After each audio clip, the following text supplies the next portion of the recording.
So Jaguar subframe rebuild. Here's the spring bucket bolts, or the spring holder bolt, whatever the fuck they are. But the threads are all galled up.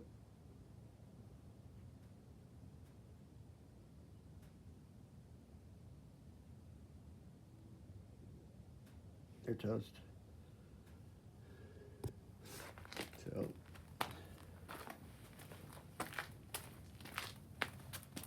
I mean, new ones.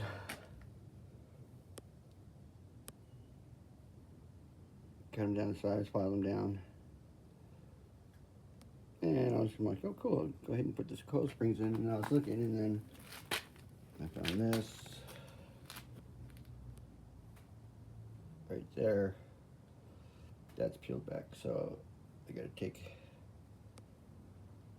this one, I don't know, completely out, most likely, and then weld that onto the center because it's a two-piece bolt. I thought I was going to be done this evening, but I'm not. I'm going to take it back apart. I don't know if I should just go ahead and tack this one too. It seems to be, I'm not sure. I gotta just take it apart and inspect it, put it in a digital microscope, then I'll know. So, put it together, take it apart, put it together, take it apart, put it together, take it apart. So maybe it might not be done by Sunday. All right, that's what's going on with this Jaguar Xj6 front subframe rebuild.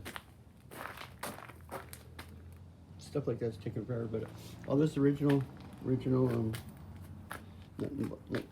hardware, I gotta I shimmed it. This is what it was before, so I'm gonna go ahead and put some create some shit, just even it out because it's all new now. So, and then ball joints, but all the original hardware is pretty good except for the spring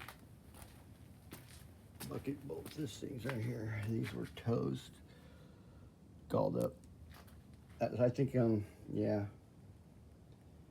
they're under a lot of pressure. I think the stupid ass